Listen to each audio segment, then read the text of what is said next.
everybody. Welcome to Chump Talk. We haven't done enough Chump Talk episodes for me to have a really good introduction yet.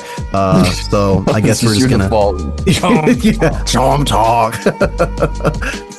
This is a kind of like a bonus episode of Church History for Chumps, where it's a little bit more freeform, which just allows us to talk to even cooler people with subjects that may not fit snugly within the framework of Church History for Chumps. And we have with us an old friend of mine, a good friend of mine, Jacob. And Jacob, I'm probably going to mispronounce your last name, but I want to say it's Hjortman.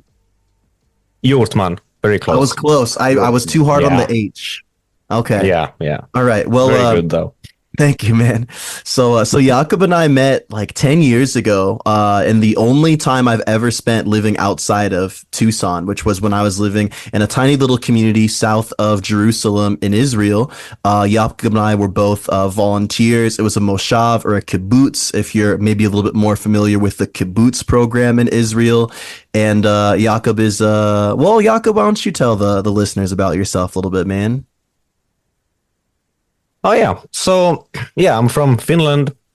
I live in the southwest of Finland. I am not very good at speaking Finnish, though, because I'm Swedish speaking, and Finland is a bilingual country. So that might be interesting to some of you. Yeah,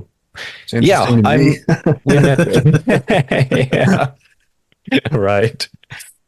Dude, I remember. But we're only like 5% of the population that speaks Swedish. So that's so interesting, dude. I still remember, I won't say I think about this all the time, but it definitely is like a standout memory from Israel. And it was the gal at the reception desk. I think her name was Sari. Yeah. And she was but she was very like, Jacob is Finnish, I will only speak to him in Finnish. Like, she didn't want to like speak Swedish with you. And I was like, man, this is such an interesting like cultural dynamic here. Yeah, that was quite a fascinating time for me as well, because like the areas where I grew up here in Finland are so predominantly Swedish speaking. Or I didn't grow up here in Turku where I live now. I grew up a bit further north.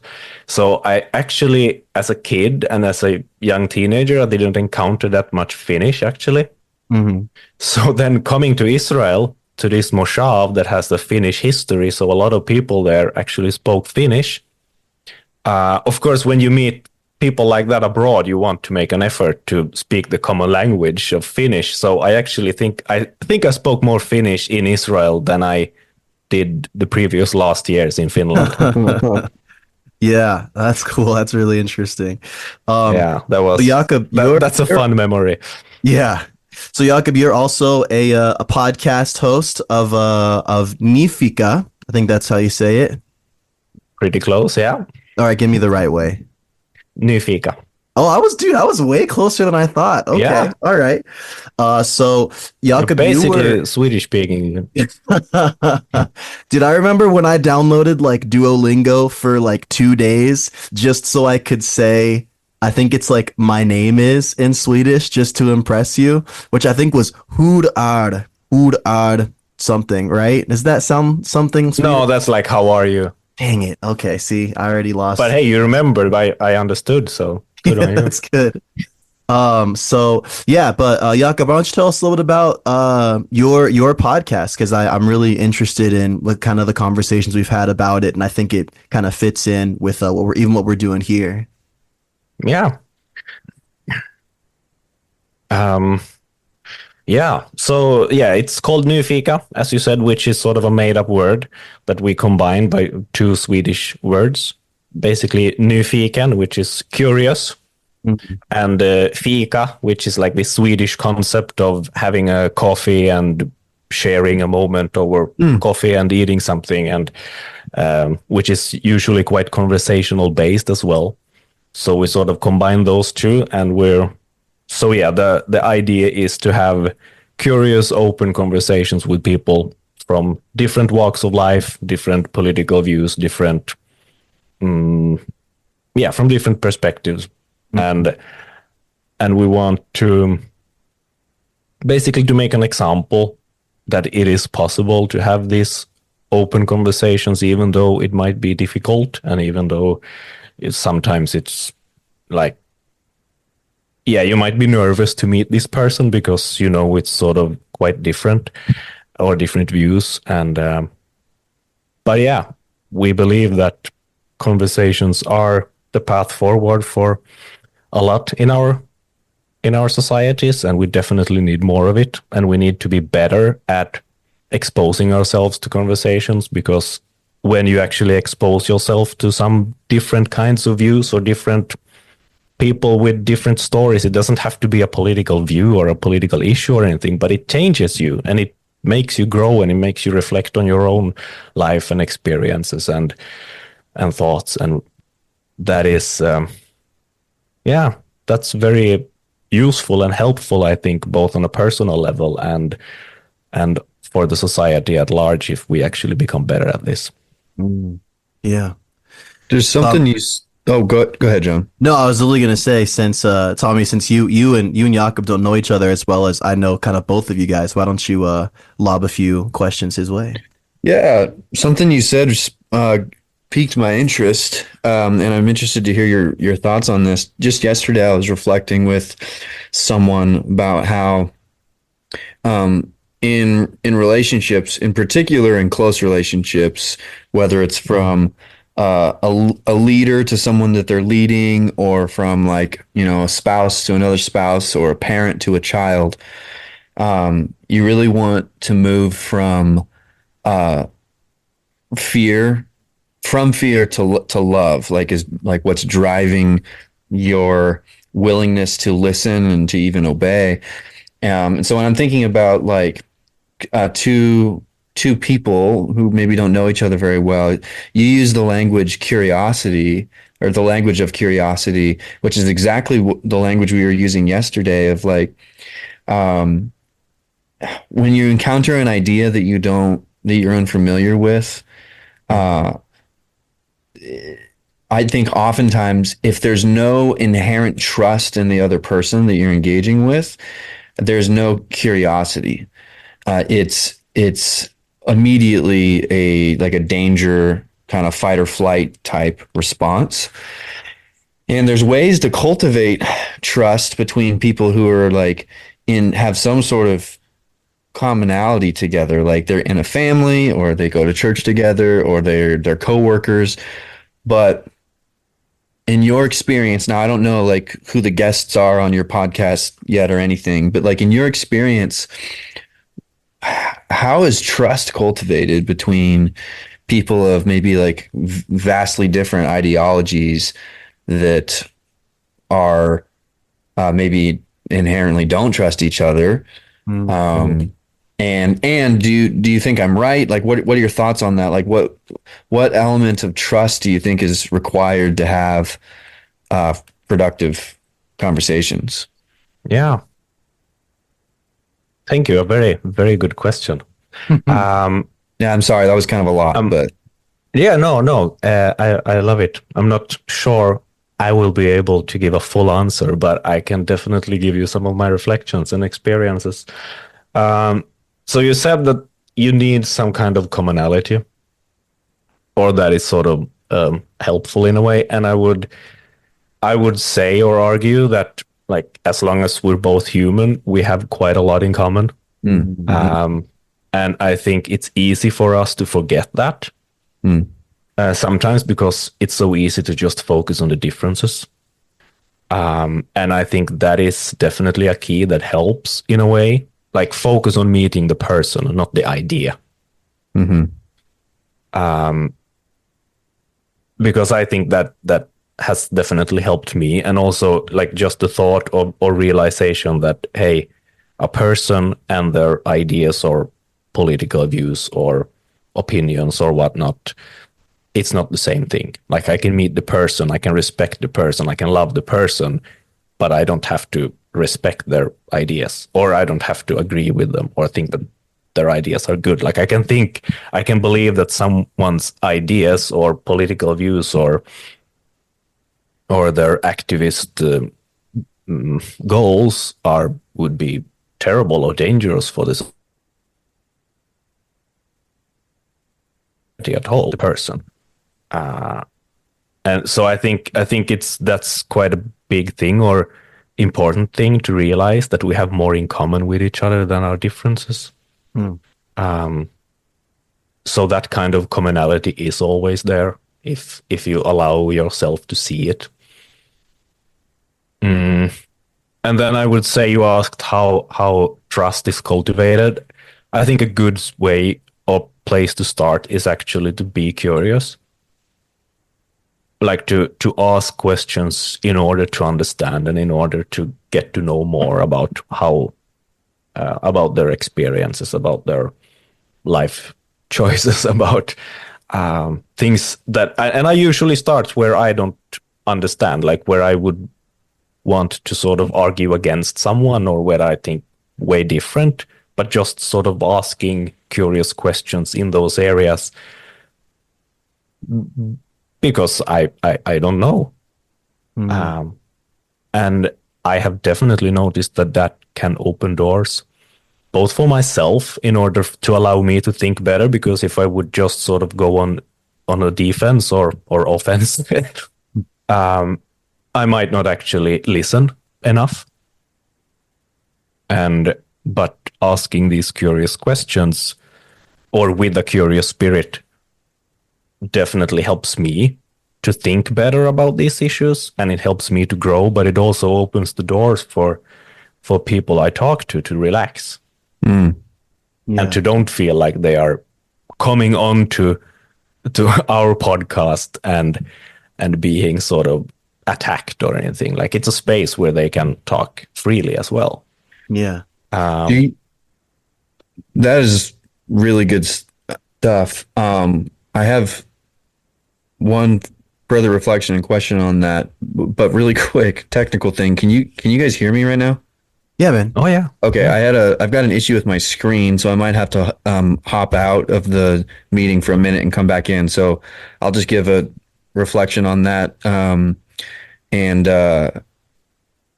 then I'll be back. But anyway, you mentioned something. You said you were talking about the commonality that we have, and just being human, and the ability to just sit down and, like, you don't necessarily have to agree with someone's views in order to respect them. And it just reminded me, John and I actually, like, very, very early on in our friendship, like, we realized that there was this political view that we had vastly, I don't know about vastly, we had different views on something that was like a really, really hot button issue.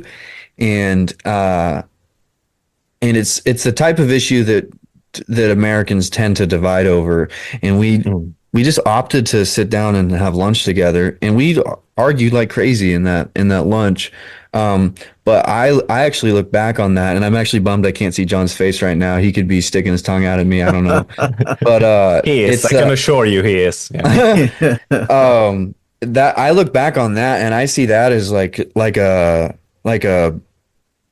major foundation of our friendship. And what's interesting is I think that we actually now have the same views on that topic, which doesn't necessarily matter, because what happened that came out of that was we were able to, I think, trust each other more, and we understood more of where we were coming from. And I look back on that with fondness. Yeah. That's, dude, I had actually forgotten about that, dude, which maybe that just goes to show that I still just feel a lot of discomfort around conflict. But as I remember it, I don't remember it as a bitter conflict at all. And I mean, No, it's just spirited. Clearly we still stuck around, which I'm grateful for. But yeah, there was this trend that I noticed happening a lot, mostly from left-leaning voices, which really bummed me out, which was this idea that, like, if someone were to say, hey, could you share with me what is the experience in America for a minority or for a marginalized or disenfranchised person, the response was kind of coming across like, well, it's not my responsibility to inform you. It's not my job to tell you of my experiences. It's your job to kind of do your own research. And I just, like, I was so bummed when that kind of became a commonplace response, because it's because I think that what we're saying is exactly right. Like to be able to have that conversation and like literally to go to the source of someone who disagrees with either a value or an ideology and say, hey, I would love it if you could inform me of how you formed these types of views so that I can kind of share an empathy. And I think like, yeah, it's a call to mutual humility, and to refuse to humble yourself in that just kind of irks me and drives me crazy. But I mean, I think you're absolutely right. And the benefit is that once that trust is established, then you're actually in a position where you can genuinely challenge one another. And like the challenging isn't the goal. The goal should be to recognize a person made in the image of God and to treat them as such with love and integrity. But also recognizing that like once you've established trust and once somebody knows that you're not out to like destroy them, they are more likely to listen to you. Like I don't think I'll ever forget. I had a conversation with someone who I've known for probably over 10 years, and they really kind of got roped into kind of the LGBT kind of identity theory way of seeing the world. And they had a very candid conversation with me about my views as a Christian about like sexuality and stuff like that. And I didn't use it for batting practice. I wasn't trying to be combative or attack, but I was just like, this is what I think the Bible says plainly. I don't think it's meant to qualify any type of like discrimination, but I do think that this is a truth that I surrender to. And they were basically like, if anyone else in the world told me what you had just told me, I would never talk to them again. But because of who you are, like I can trust that even if I don't agree. And that to me was like, I may have just lost this friendship. like I'm so glad that I didn't though. Yeah. Jacob, what does some of those experiences looked like for you on your show? That's exactly what I was going to ask. Yeah, thank you. Before I answer that, I just want to point out one quite interesting thing that I saw when you, Thomas, talked about your experience, that you had that lunch together and actually argued things out. And I think because sometimes I've noticed when I talk about the project that we have with the podcast and the vision, that people tend to sort of misunderstand that curiosity as I just let them talk or something like, but what we want to do is actually to have that engaged conversation with people and create a space where that is sort of allowed, because at least here it's not always allowed to actually be honest. So in your country, is there like is there like a general kind of like cultural acceptance of like we're not gonna like argue about things that we disagree on? Yeah, like it's very important that everything just sort of keeps nice and that everyone sort of seems to get along, even though there might be quite a lot of silent resentment, but as long as we're sort of quiet and we seem to get along and everyone can sort of gather around the dinner table without necessarily speaking at all, which Finns usually prefer, it's sort of it's good and it's nice. But so all of this, when we talk about curiosity and respect and all of that, like it is there in my view actually to allow for these conversations to actually be real conversations. And I think that's very important. So that also means actually challenging and stating what I think or sort of see the differences, but actually let that play out. So I love that you have that lunch. And yeah.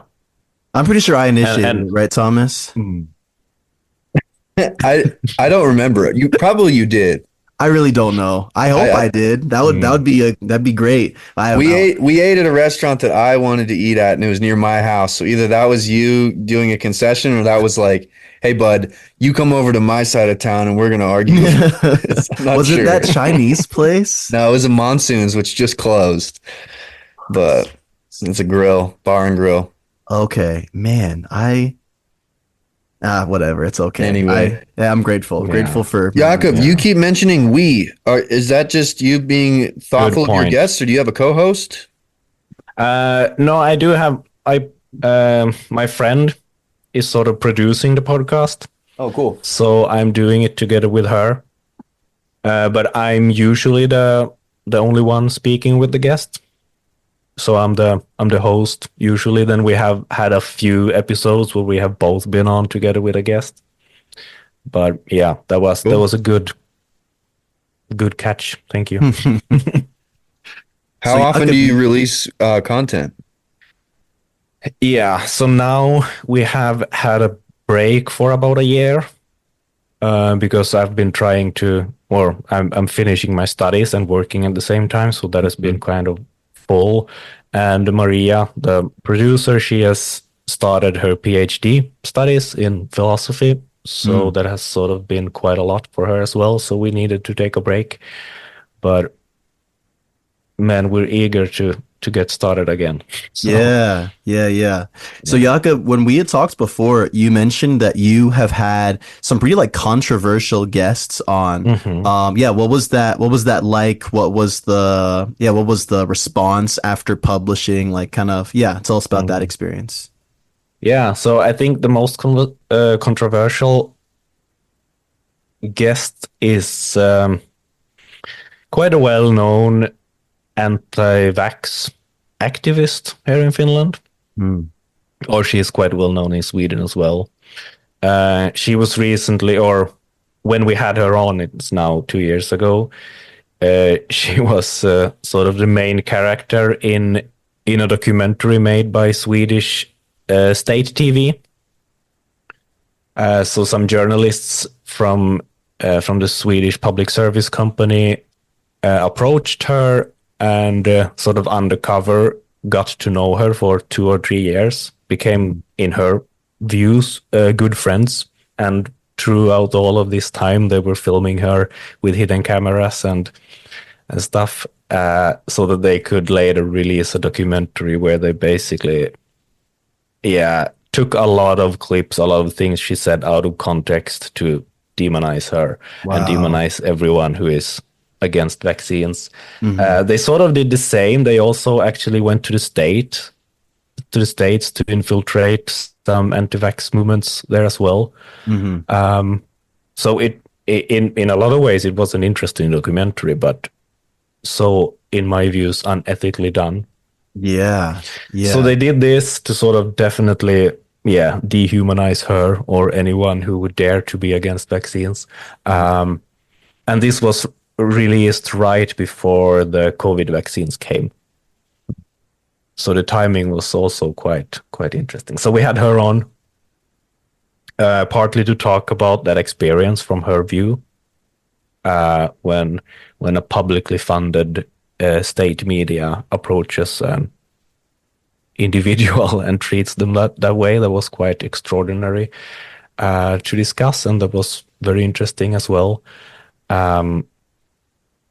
But then also, of course, we talked quite a lot about the issues with vaccines, and that was quite difficult for me, I would say, because I'm definitely not like an expert in that field at all. So I realized going into it, and I that okay, I can't sort of go into the details or talk about like the details of all the vaccines in our history, or how effective they have been, or what the possible side effects are, or anything like that.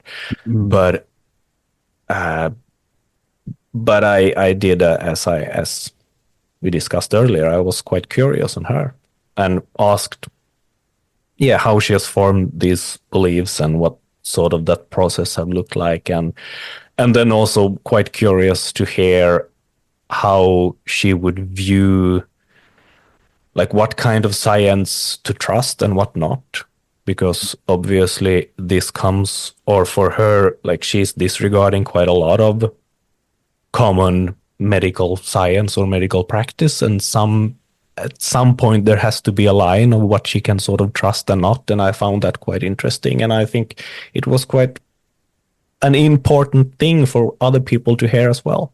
Yeah. Yeah. So That can. that was a challenging thing,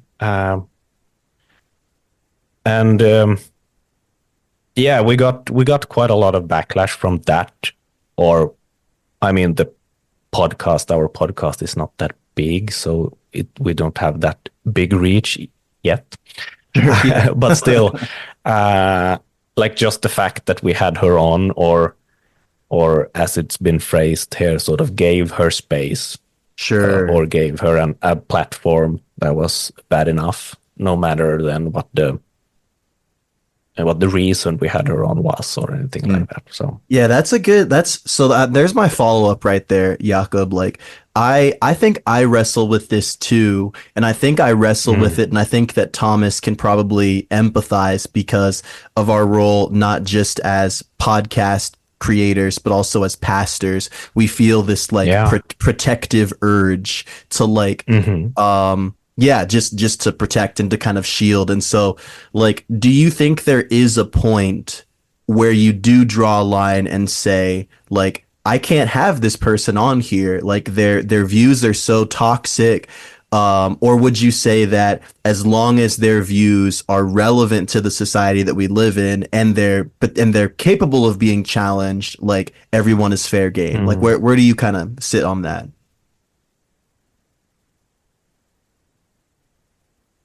Yeah, I mean, if they are capable of being challenged, I think that's a good sort of rule of thumb or whatnot. Because if someone would not, then we couldn't have a real conversation, and I think it would sort of be pointless. Sure. But I also struggle with that, in the sense that how would I know that before trying?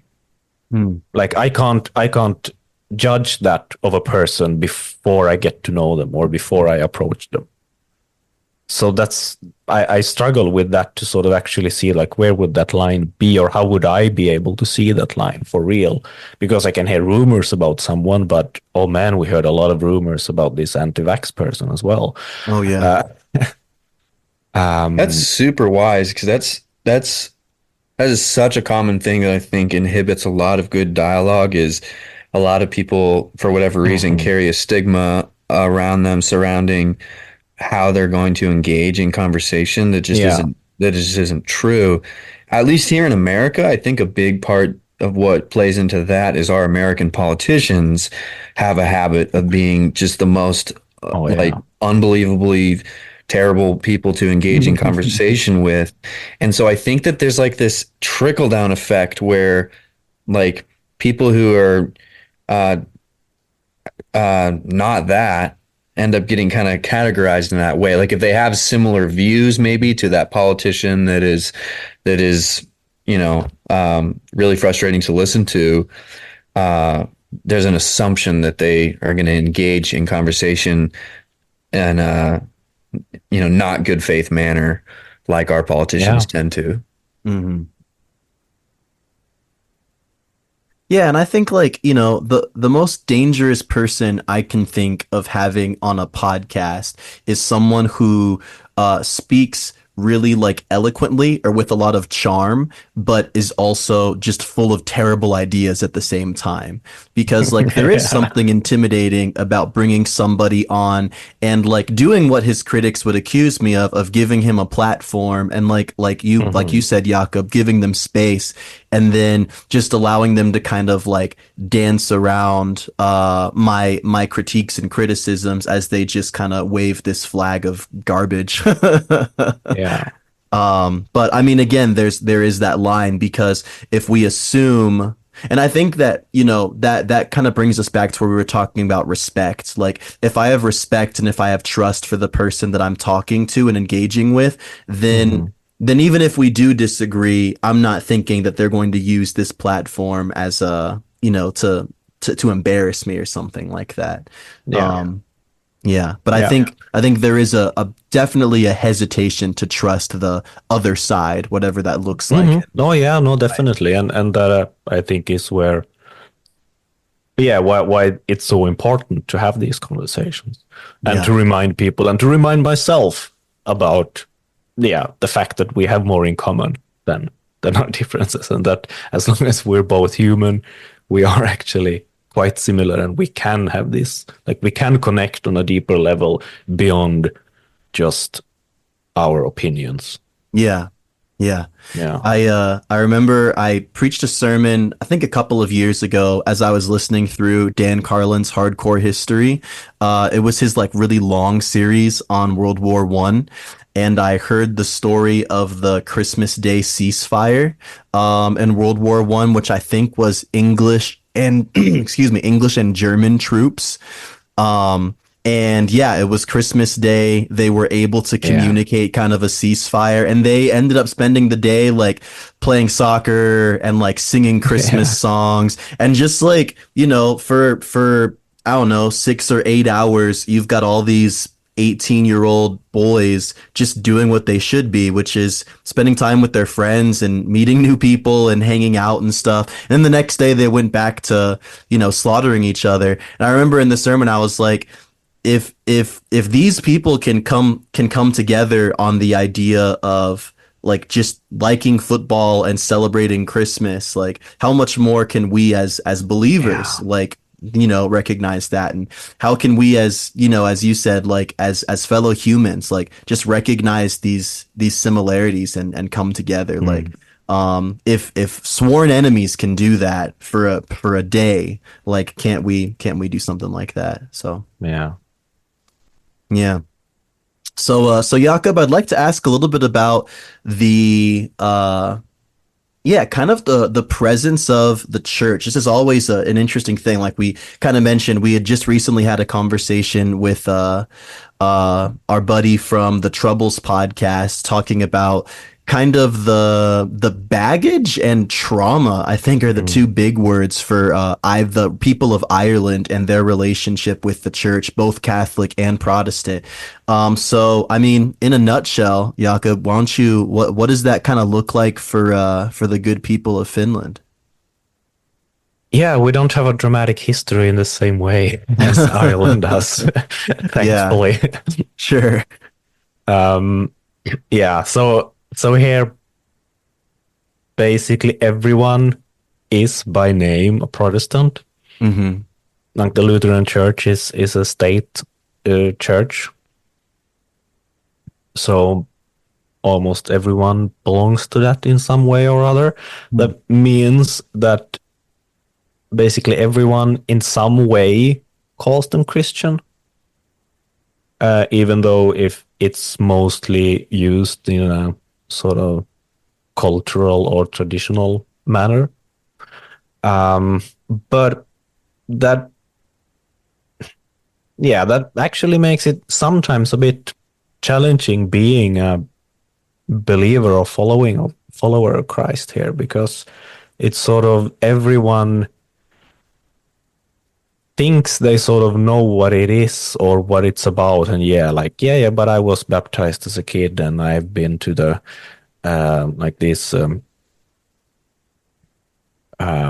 what is it called in English, confirmation camps, where you're sort of supposed to confirm your faith, and everyone or a lot of people is doing that just out of tradition.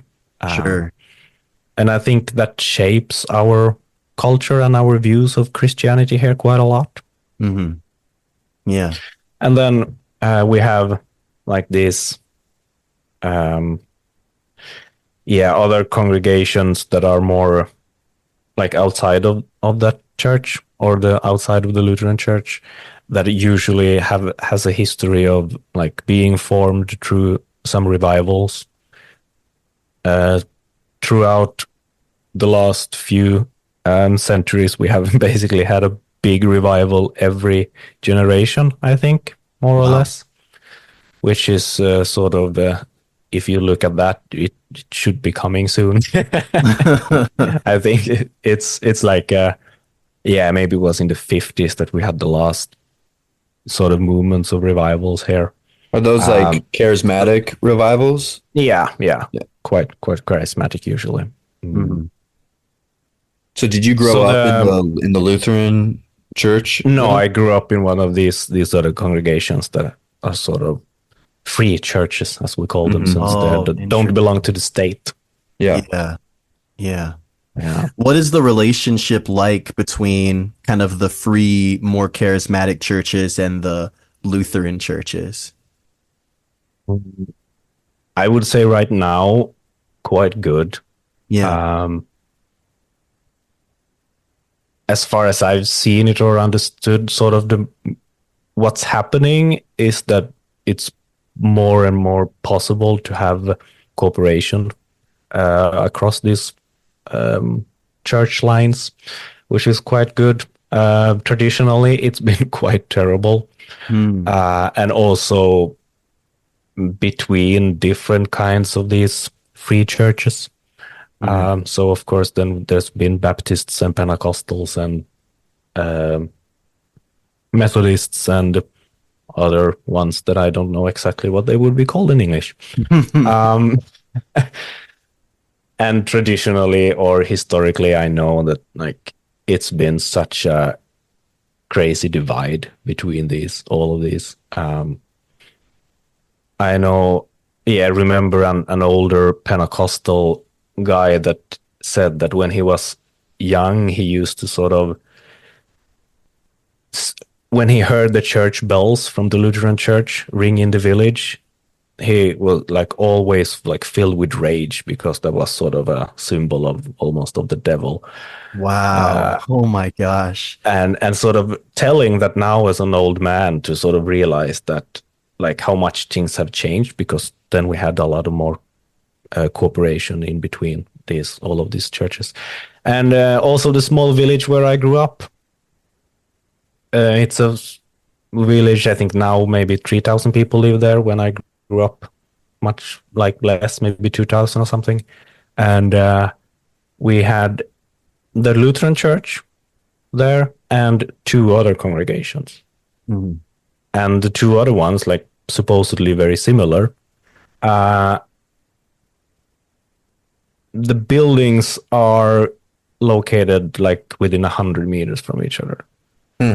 And like so close, and yeah, it just shows how weirdly divided it is in a way. Like Yeah. we're basically the same. We live in the same small village. We have the same heart for that village or for the area, and still like yeah, I get a bit sad when I look at that because like just think about the message that is being sent. Mm. Like we want to be a unifying factor in this world and show like spread love and show compassion and understanding, and then we decide to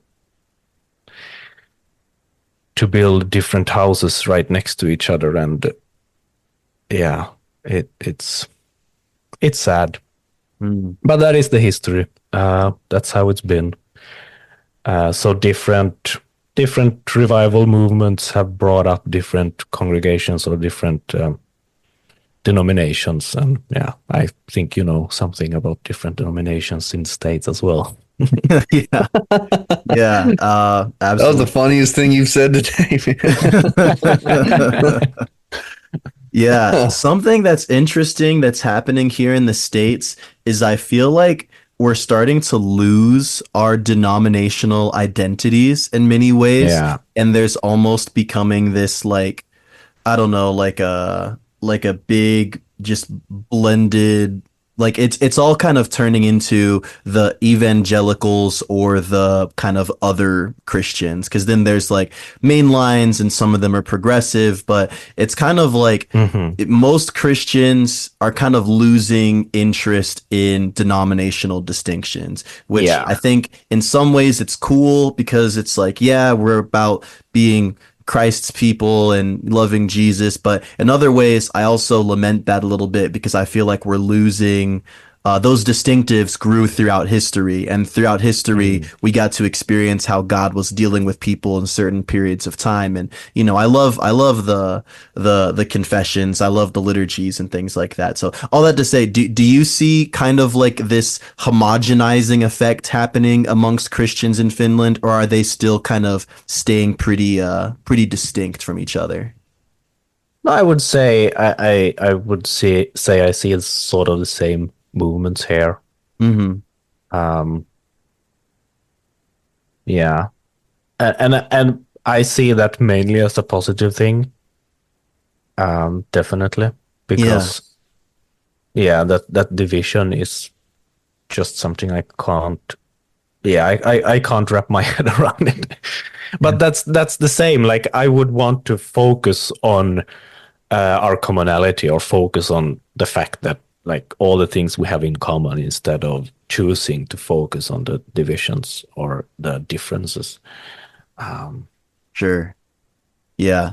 Yeah. Yeah, I had this kind of funny conversation. So I work down in I work in a retirement community as a hospice chaplain. I think I mentioned that to you briefly a while Yeah, ago. yeah, So yeah. I talk to a lot of families who are dealing with death, and I spoke to this woman who was technically the wife of our patient who is on hospice, but she was also dealing with her mom who was pretty close to passing as well. And she's very much like not really falling into any traditional lines, just kind of like a evangelical Christian. And like she really seemed to love Jesus. She's a very, very sweet, kind lady. And she would be like, I'm so worried about my mom because she's Catholic and Catholics aren't real Christians, which is like a really, really prominent thing you hear, especially if you grew up in kind of like a Baptist influenced area. And just different ethnicities and cultures in our area definitely have that bias more than others, which is also interesting.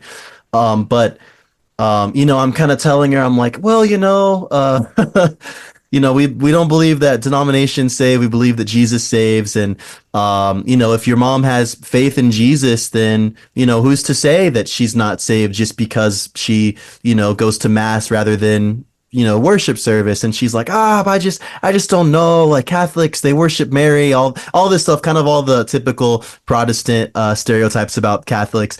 And then I called her a couple weeks later, and she's also very, very Pentecostal, very, very like charismatically flavored Christian. And so I call her, and her mom had passed, but she was feeling a lot of relief about it. And I said, well, why are you feeling so like confident? Because when we talked before, you were really, really anxious.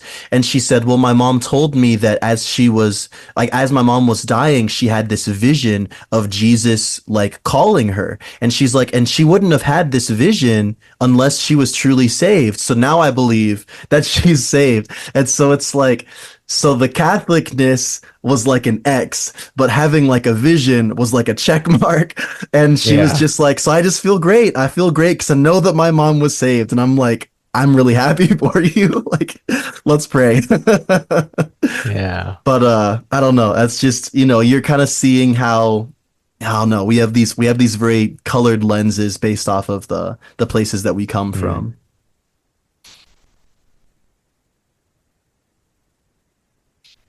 Yeah. Tell I me what should have you had a think. question queued up if I had known that we were going to endure an awkward silence that long. But I just assumed you did, man. I was ready for you to jump in. how many? So I haven't been able to So look was up your that an podcast awkward because silence for you guys? what's Oh, you're Was finished. that an awkward That was silence for probably you the guys? best part of the whole interview, right? Yeah, that's when I could relax for a little bit. No, but this Oh, is actually something that we do as well on the podcast. We allow for the silences, oh, that's because good. sometimes you definitely need it to think or reflect, and Mm, just letting the silence be for 10 or 15 seconds it's not the end of the world, even on a podcast.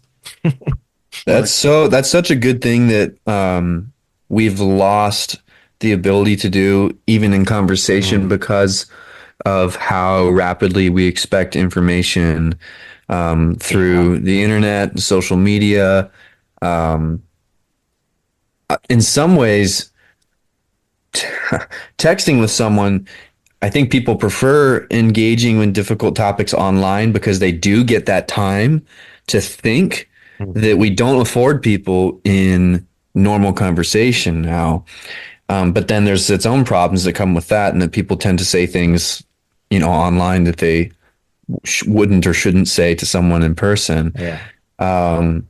So yeah, recovering the art of silence.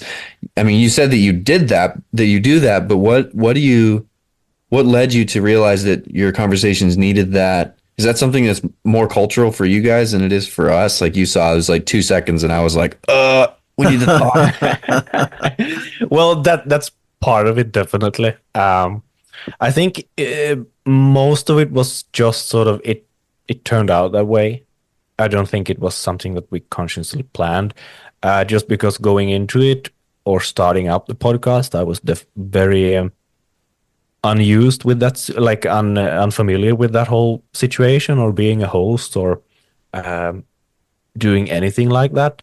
So I just sort of realized that, okay, I needed some moments every now and then to actually think or to gather my thoughts. And so it just sort of, that's just the concept how it turned out. And I think, yeah, I think there's something quite good at it in that to just allow for the silences as well.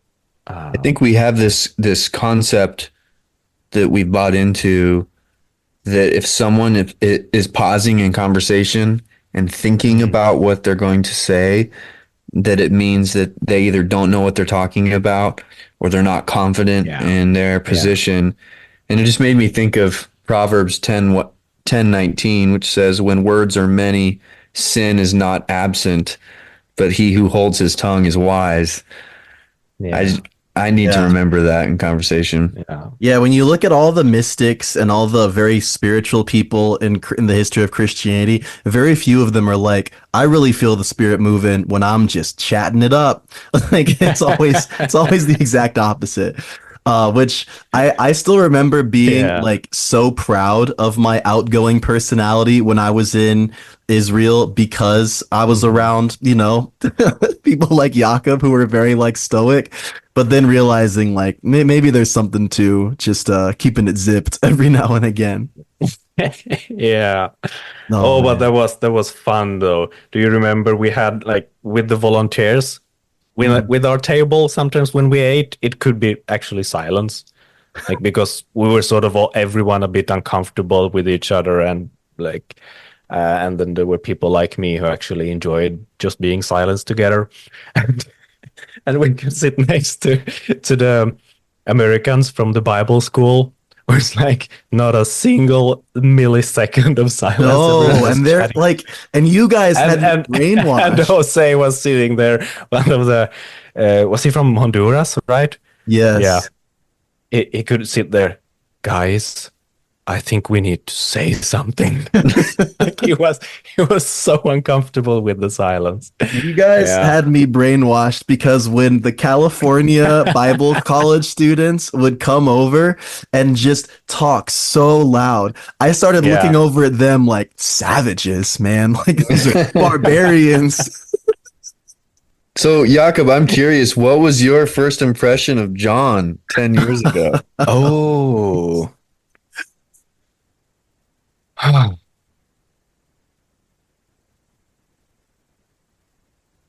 That's a good question. My first experience. Um, yeah, easy to approach, quite friendly in a way that, like, good, good conversationalist in the sense that you ask quite a lot of questions. I think sort of, and that might have been just to avoid the silence. I don't know. uh, yeah, and I think we connected quite early on, Oh yeah. and yeah, uh, and I found it, well, just interesting as well to to talk to an American, since that is sort of course, a culture that we sort of grew up side by side by, in a way, like watching a lot of American movies, consuming a lot of American culture in a lot of ways, and still it's like on the other side of the world, and it's like this place that you're not really sure actually exists, in a way, because you sort of, you see it, you hear about it, you talk about it all the time, but still it's like not there, really there in your life. So I just thought that was quite When he told you that he was from Arizona, did interesting as you well. did you wonder if he like rode a horse to school or something like that? No, I don't have a lot of uh, preconceived notions about people from Arizona. Okay, yeah. Sometimes even Yeah. Americans have preconceived notions about Arizonans. I see. But maybe that's just 'cause if you're more familiar with the geography. Yeah, I no, think if you're a I big fan of basically knew it was westerns, a you just desert, but yeah, no. Yeah, Yeah, if he would have been from Texas, I would probably have a good idea of sure. gun crazy Yeah. redneck, but Arizona not so much. Well, Yeah. nice. Jakob, Finnish people are so like cool with being just stone cold honest. I was like tightened mhm. up a little bit, like before what your answer was gonna be. You've dropped some honesty bombs on me. Matter of fact, the last time we spoke, you said something that was 100% honest, and I did not take it as anything like malicious or unkind, but I Mhm. actually ended up using it in my sermon the next Oh, day really? because it kind of it hit me Great. quite a bit. Yeah. Yeah. Um, it was when we were talking about those freaking Bible studies that I used to lead Yeah. when we were in Israel, and me just like, oh yeah, I'm gonna do this Bible study because everybody needs Mhm. it, and because these people aren't going Mhm. to church enough, and I'm gonna be like the spiritual leader here. And then you just said something like, "Yeah, I just kind of assumed you just wanted to do it because we wanted us to see how smart you were."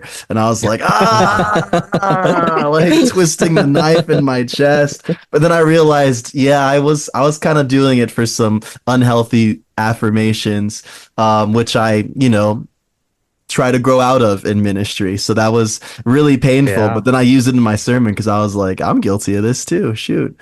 Mhm. So I Oh think no, that's that was a very nice conversation. Like catching up after almost 10 years and oh yeah. just realizing how much you've grown and looking back at that time to sort of see those things. It was a very good conversation to have. Oh, that's so sweet. Thanks, dude. That's one of the Yeah. best things in life when you get to chat with a Christian that you knew like a decade before and to see how Mhm. they've grown. That's one of my favorite things. Yeah. You're right about I think it might be a European thing, the honesty. Uh, I was on an airplane ride one time and I sat down next to this girl. I think she was British. And, I'm like, hey, how are you? Like, doing the small talk when you sit down next to someone on the plane. And she was talking back, but within a minute or two, she was like, would you like a piece of gum? And I was like, am I killing you with my coffee breath? And she's like, yep. Oh, wow. Oh my gosh. I was like, yeah, I'll take the gum. That's awesome. Oh Yeah. man. Oh gee. Well, hey, so Yeah. Jakob, let's I thought of a great way to close this out, which was I asked Google Gemini to give me 5 fun lightning round questions to ask my Finnish podcast guest. And Oh wow. so yeah, dude, Okay, I think bring it on. try to limit these answers to, I don't know, 10 seconds or less. And I don't know how culturally relevant they are. You're gonna have to be the judge of that, okay? Okay, let's All go. right. Question one. Sausage soup or Karelian pasties, what's your favorite Finnish comfort food and why? Oh, Karelian pastries. Yeah, they are great. Um, Okay. yeah, not yeah, definitely very All good, right. very good. What's the most unique or interesting thing you've ever experienced in a sauna? Mm, just the kinds of conversations that you suddenly can have with Finnish men in a sauna, Yeah. like that. Yeah, that opens us up in a way like nothing else. Yeah, of course, alcohol opens people up as well, but there is something particular about sharing a sauna, Mm. and there is something just being you're vulnerable in another way already from the setting of sitting. Usually, we're naked in that like hot small room together. Yeah, man, that kind of conversations, they are great. You guys towel up or you just like Nope. like the day you Yeah. were born? Oh yeah. Really? Okay, yeah. Because I Yeah. noticed in And Israel we were mhm. toweled, but that might have just to been to cushion my American Yeah, sensibility. it was definitely. Oh man. Oh yeah, that's another thing I remember from you when we were talking about that. Like, yeah, so the context here, the place is basically built by Finns, so there is a sauna there. It had not been used, so when I came there, I asked around if I could clean it up. So we cleaned it up and was able to use it. And I remember you, John, when you asked me about how we usually go to sauna, and I would say like, yeah, then we would go naked usually if we're only men, especially. And then you were like, so you have seen your friends naked? And to me, that was almost like a shock to even get that question because, like, yeah, that's natural. Like, what? Yeah, Oh my God. that's a fond memory. Yeah. Yeah. I remember two distinct things. One was yeah, wearing my swimming trunks to the sauna because Yeah, absolutely not.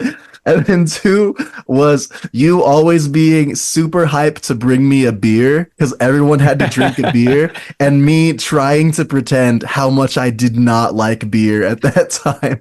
Because I was like 22. I'd only been drinking for a year. I didn't drink illegally like most of the ruffians yeah. in America. And I just like did not like it yet. So just trying to hide that was too funny. Oh man. All right, Jakob, if you could spend a weekend relaxing in any part of Lapland, where would you go and what would you do? Um, I don't think it's a big difference of what part of Lapland you would go to. Okay. Um, the thing I would do, have a cabin up in the mountainside somewhere and just enjoying the beautiful nature. Very Yeah. nice. And Okay. that could be done no matter what season it is because it's amazing all year round. All right. In very different ways though. But yeah. Mm-hmm. All right.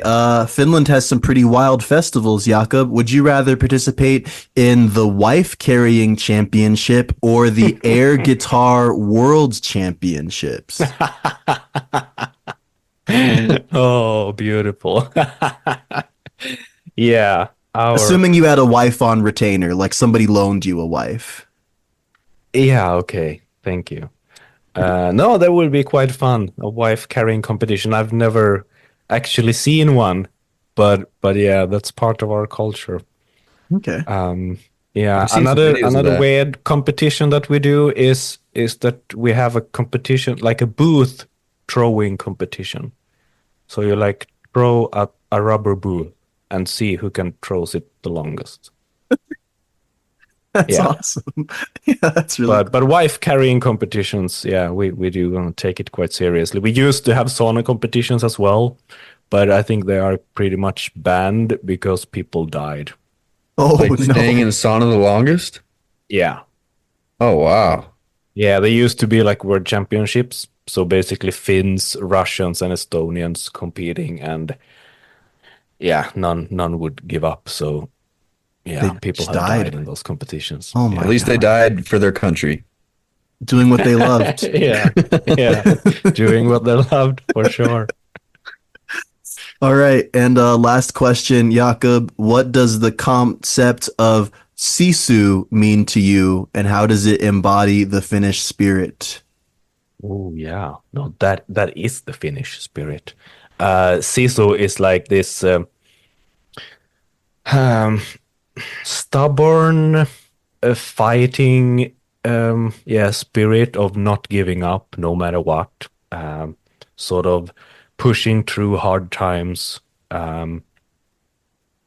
And usually when we talk about the Winter War, the war we had with Soviet, that's basically sort of the kind of characteristic that we talk about, like that fighting through the harsh winter, Mm. and just sort of pushing through and not complaining and yeah, uh, uh, a stubborn fighting spirit to get you through hard times. That is basically what that concept is.